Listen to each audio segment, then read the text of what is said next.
2021 সালে ভোট পরবর্তী হিংসায় খুন হয়েছিল নন্দীগ্রামের চিল্লগ্রামের বাসিন্দা দেবব্রত মাইতি।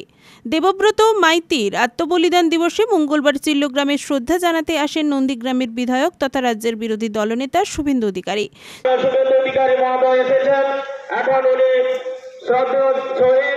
নন্দীগ্রামের প্রথম সনাতনী শহীদ দেবব্রত মাইতির স্মৃতিতে শ্রদ্ধার্ঘ্য নিবেদন করছেন।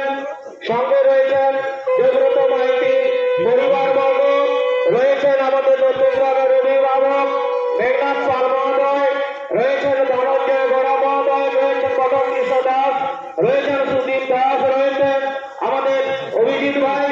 সবাইকে আমরা একে একে অনুরোধ করবো শ্রদ্ধার্ঘ্য নিবেদন করার জন্য। উপস্থিত রয়েছেন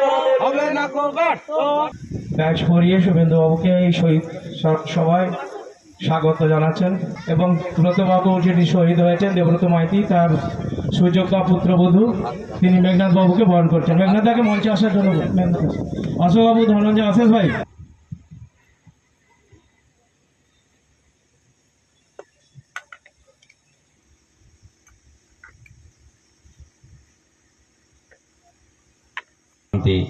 ওম শান্তি, ওম শান্তি।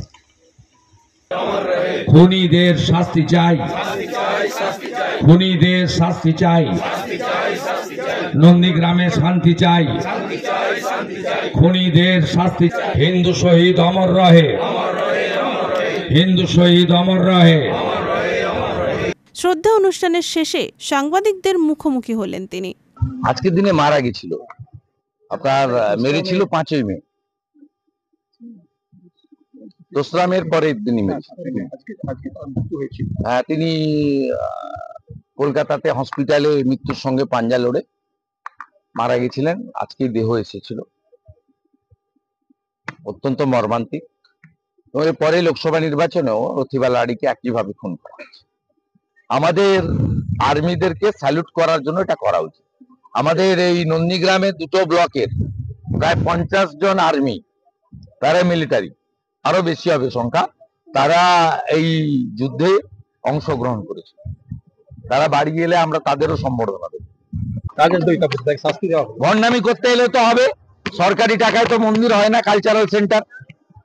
আজকে সকালবেলা সজল ঘোষের পোস্ট দেখুন, কমিশন নিয়ে বানিয়েছে হিটকো, ফেটে গেছে সব, পুরো মন্দিরটাই ফেটে গেছে। মাল তুলেছে তো, কমিশন নিয়েছে।